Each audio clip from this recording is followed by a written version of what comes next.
After 300 issues running from 1988 to 2013, the Hellblazer series was the longest-running and most successful title in Vertigo's line.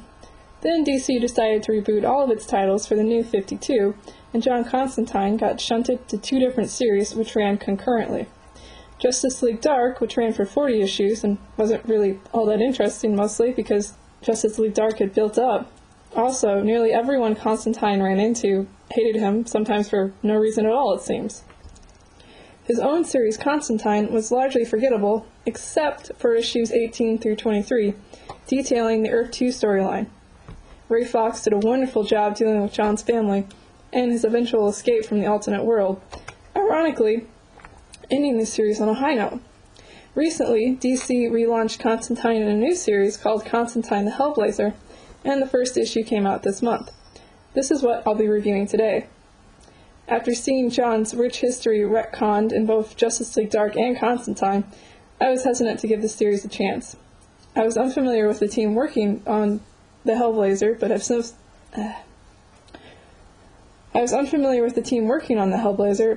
found out that both writers, Ming Doyle and James Tyrion IV, sorry if I'm not pronouncing that right, are bisexual, which explains John's heightened flirtatious manner.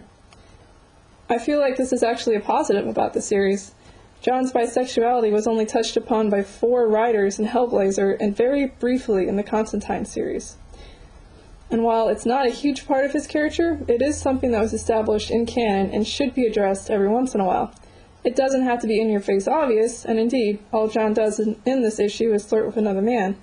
But I'm getting ahead of myself. Let's start with the cover.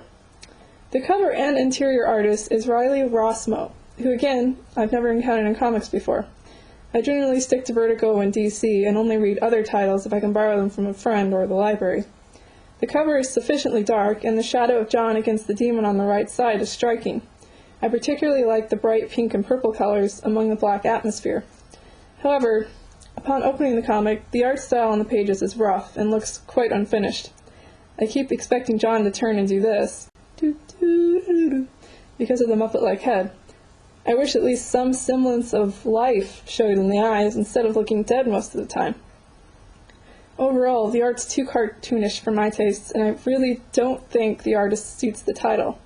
I realize all art is subjective, and I know several other fans who actually like this style, but I'm not one of them, and I can't wait until they change the main artist. Anyway, John manages to mindfuck a shop owner into free clothes for his nude self. Oh, he's also covered with blood, for whatever reason. And while he's dressing, he talks to the ghost of Gary Lester. Constantine's being a smartass, and it's casually mentioned that he was sexually involved with Gaz at one time. Interesting, but more troubling is the censored curse word Gary spouts. I know the rating on the comic is teens plus, but I'm so used to seeing curse words in a Constantine title that when they're used but censored, it feels kind of wrong. Back on the street, John's new look is definitely a change from his usual trench coat and suit. His hair, for one thing, is different. The sides of his head are shaved, and maybe it's just me, but that Donald Duck style is pretty odd. John's trench coat has been shortened, and the one glaring feature that irks me the most is the pants tucked into the boots. It's supposed to be chic because it just makes John look like an idiot. He's followed by a gang of ghosts, and some of the spirits definitely harken back to the Hellblazer days. I can see the nun Anne-Marie and what may or may not be Emma. Once into a shop for some food, John's promising talk with a waiter is interrupted by a demon. I have to assume that the design is meant to look gender neutral because the clothes alone scream effeminate, while the body is more male. It's clear the demon Blythe's interested in a sexual rendezvous, and John takes advantage of it. Nothing too scandalous is shown, but you get the point. Constantine got laid. Blythe tells John his real reason for dragging him to his place of business. He wants an imp infestation taken care of.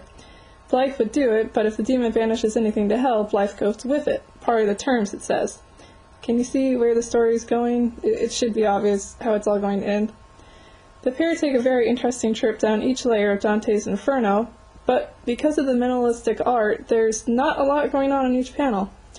John comes to blows with Blythe's business partner and purposely messes up an exorcism, making his demon conquest step in to finish it. Gee, I wonder what happens now. Yep, Blythe is dragged to hell, cursing John's name. Fresh from the predictable con, John is confronted with Gary Lester's ghost, who ends the issue with the reveal someone is killing his dead pallies. The best element of the issue is the writing, which is strong and doesn't feel like any new 52 version of Constantine. There is no fireball-throwing dick who's the token magic user. Except for a few American words sneaking in here and there, which makes a bit of sense since the setting is in New York City, John is back to his snarky, devil-may-care self. His confidence is refreshing to see and adds energy to each scene. Given it's the first issue, I can forgive the somewhat bland story, and though the art could be better, the colors do pop off the page pretty well. I feel like the writing team really does get what makes John Constantine an interesting character, and nothing he does here feels off so far. It's not Hellblazer by any means, but it's close.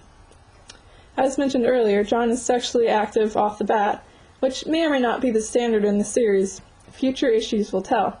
Overall, Constantine the Hellblazer is off to a promising start, and I'll definitely give the next issue a read. 3 out of 5 stars.